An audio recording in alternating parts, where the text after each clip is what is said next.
Lamentations 3. I am the man that hath seen affliction by the rod of his wrath.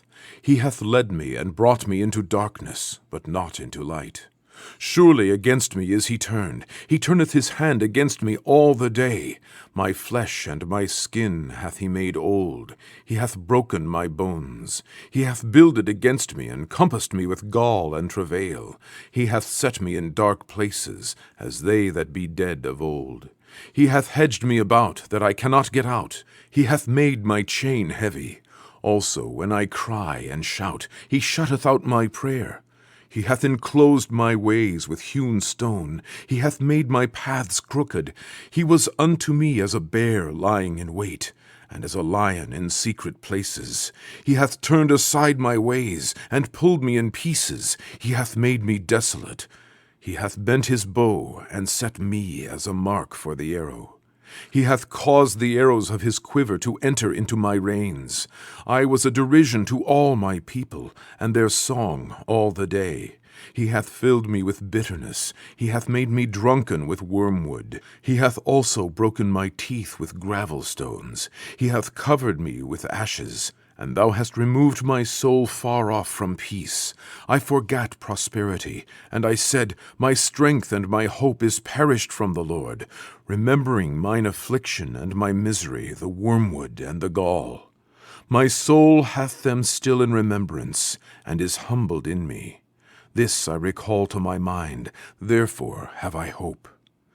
It is of the Lord's mercies that we are not consumed, because his compassions fail not. They are new every morning. Great is thy faithfulness. The Lord is my portion, saith my soul. Therefore will I hope in him. The Lord is good unto them that wait for him, to the soul that seeketh him. It is good that a man should both hope and quietly wait for the salvation of the Lord. It is good for a man that he bear the yoke in his youth. He sitteth alone, and keepeth silence, because he hath borne it upon him.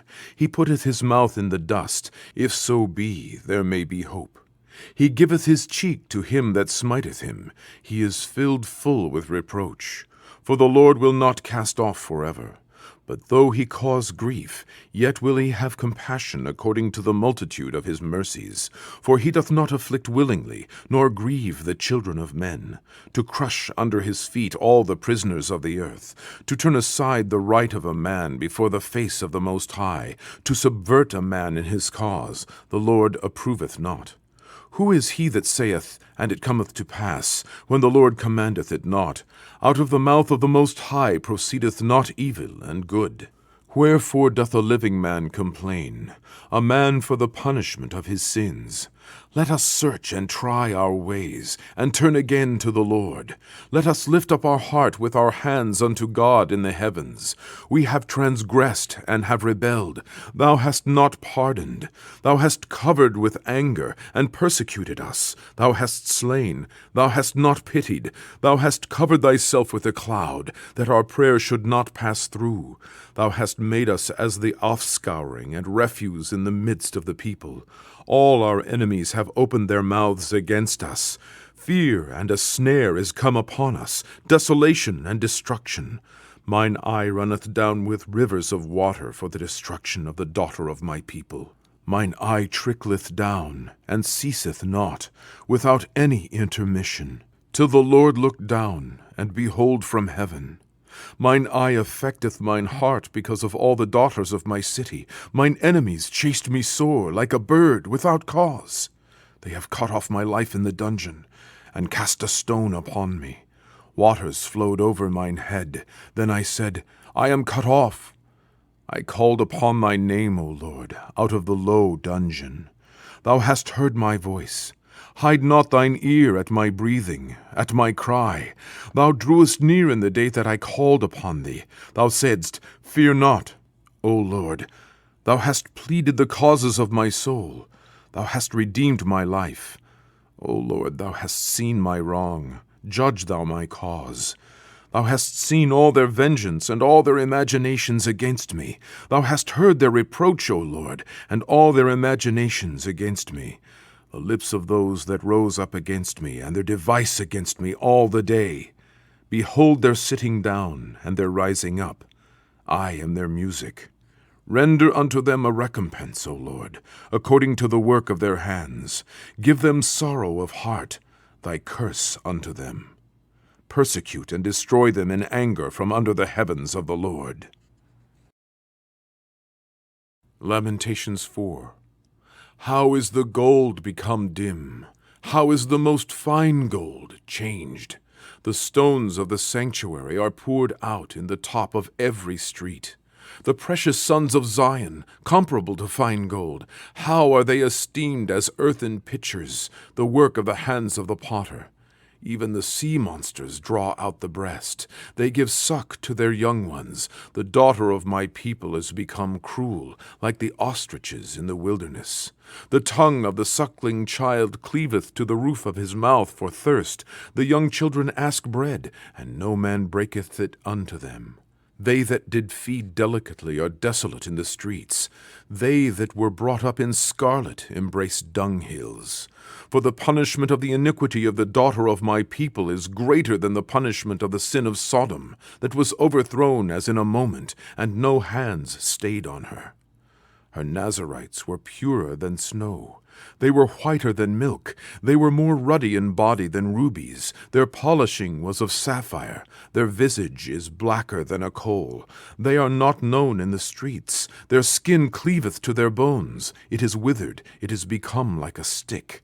They that be slain with the sword are better than they that be slain with hunger.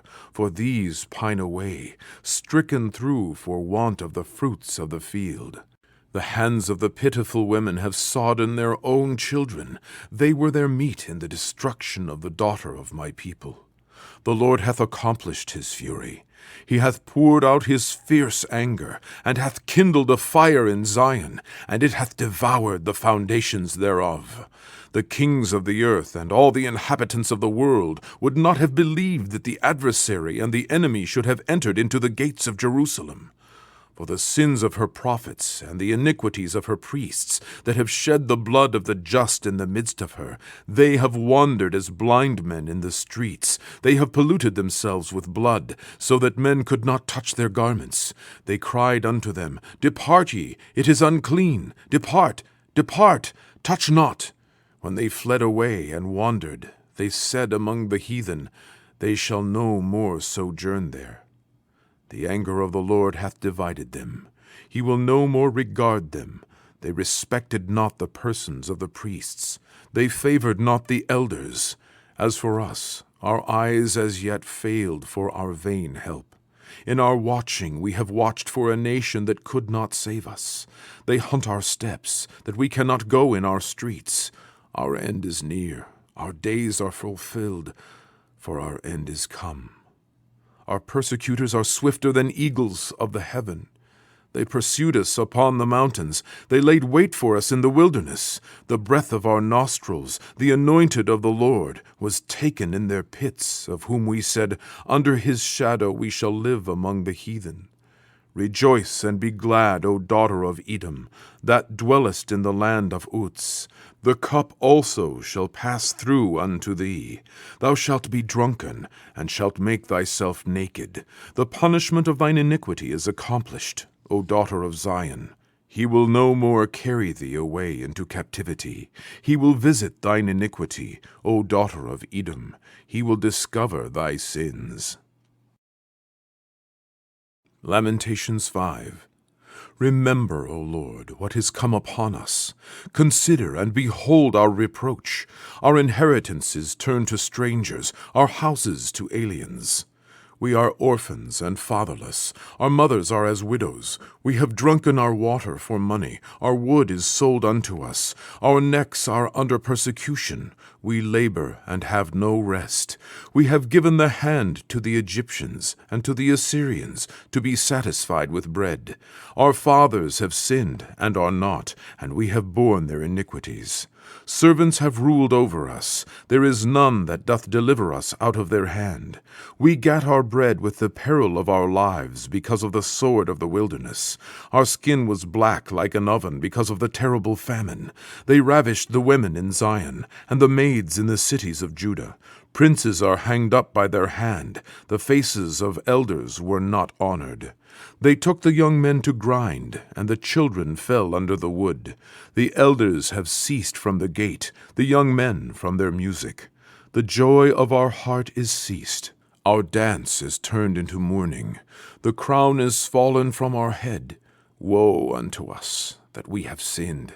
For this our heart is faint, for these things our eyes are dim. Because of the mountain of Zion, which is desolate, the foxes walk upon it. Thou, O Lord, remainest forever, thy throne from generation to generation. Wherefore dost thou forget us forever, and forsake us so long time? Turn thou us unto thee, O Lord, and we shall be turned. Renew our days as of old. But thou hast utterly rejected us. Thou art very wroth against us. Having therefore, brethren, boldness to enter into the holiest by the blood of Jesus, by a new and living way, which he hath consecrated for us, through the veil, that is to say, his flesh, and having an high priest over the house of God, let us draw near with a true heart in full assurance of faith, having our hearts sprinkled from an evil conscience, and our bodies washed with pure water. Let us hold fast the profession of our faith without wavering, for he is faithful that promised. And let us consider one another to provoke unto love and to good works, not forsaking the assembling of ourselves together, as the manner of some is, but exhorting one another, and so much the more as ye see the day approaching. For if we sin wilfully, after that we have received the knowledge of the truth, there remaineth no more sacrifice for sins, but a certain fearful looking for of judgment and fiery indignation, which shall devour the adversaries. He that despised Moses' law died without mercy unto 2 or 3 witnesses. Of how much sorer punishment, suppose ye, shall he be thought worthy, who hath trodden under foot the Son of God, and hath counted the blood of the covenant, wherewith he was sanctified an unholy thing, and hath done despite unto the Spirit of grace. For we know him that hath said, Vengeance belongeth unto me, I will recompense, saith the Lord. And again, the Lord shall judge his people. It is a fearful thing to fall into the hands of the living God. But call to remembrance the former days, in which, after ye were illuminated, ye endured a great fight of afflictions, partly whilst ye were made a gazing stock both by reproaches and afflictions, and partly whilst ye became companions of them that were so used. For ye had compassion of me in my bonds, and took joyfully the spoiling of your goods, knowing in yourselves that ye have in heaven a better and an enduring substance. Cast not away therefore your confidence, which hath great recompense of reward. For ye have need of patience, that after ye have done the will of God, ye might receive the promise. For yet a little while, and he that shall come will come, and will not tarry. Now the just shall live by faith. But if any man draw back, my soul shall have no pleasure in him. But we are not of them who draw back unto perdition, but of them that believe to the saving of the soul.